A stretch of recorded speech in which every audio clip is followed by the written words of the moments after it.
this is a really good thing to think too. It's like, you know, people often say to their kids, it doesn't matter whether you win or lose, it's how you play the game. And the kid, of course, has no idea what that means. It's like, what do you mean? I'm trying to win. And the parent says, no, no, it matters how you play. And the kid pushes them, and the parents really can't come up with a good explanation of why that's the case. They might say, well, other kids won't play with you if you're, oh, there you go.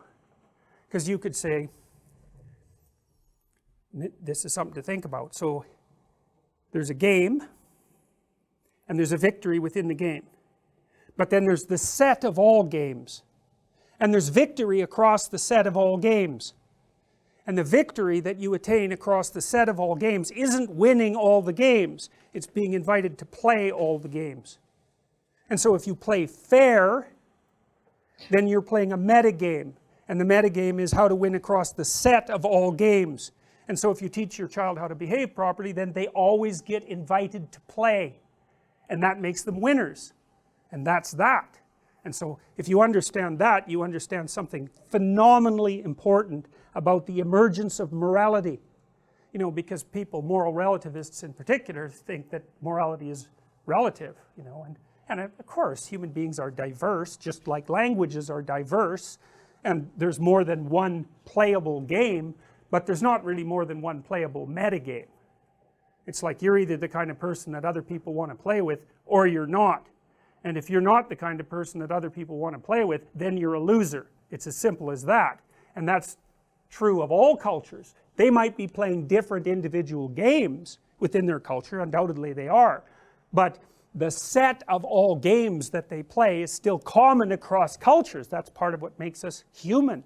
And then you could say as well, we're actually evolved to detect people who are good at playing the set of all possible games. And we actually know that. That's not theoretical. We know, for example, some things are easy to remember and some things are hard to remember, you know. Here's something that's easy to remember. You play with someone and they cheat. Man, you will remember that. That's like in your mind. That's not going anywhere. And so you're great at detecting cheaters, and you remember. And that's because you can't trust a cheater, and you shouldn't invite a cheater to play a game with you because they might cheat. And so that's part of the innate morality system. You remember cheaters because they aren't good at playing the metagame. And of course you're evolved. Of course you're adapted to the metagame because you're the product of this immense evolutionary history, right? And whoever your ancestors were, which is an unbroken string of successful reproducers going back 3.5 billion years. You think about that. Every single one of your ancestors successfully reproduced. It's mind-boggling.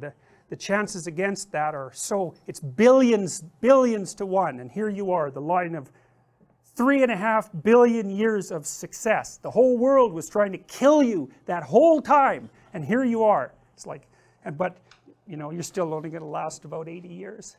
So, but that's, you know, still, you know, good for you. So anyways, there were lots of games that your ancestors were playing across that immense span of time.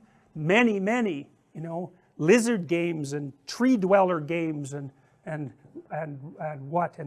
crustacean games, you know, that huge set of games, and you're adapted to win across those games, all of them, and that's built into you, man. That's your central human nature. That's what makes you social, and it's not some mere cultural construct. Quite the contrary. It's so deeply embedded in you. It's what you are. All right, so, well, this is a story. It's a game too. That's another way of thinking about it, you know. Well, like, that's a Monopoly game. Well, what's the frame? Well, that's the rules of the game. And why do you accept them? Well, it's kind of arbitrary, right? It's like, that happens to be the rules. Hockey has different rules. Basketball has different rules. But what they share is that they have rules.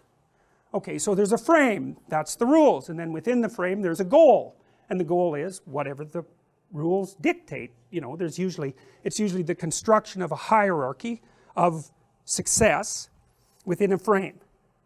And so that's what you play. And so you play Monopoly, and it's like, well, we'll accept the rules, that's the social contract, and then we'll each try to win, and that'll be fun.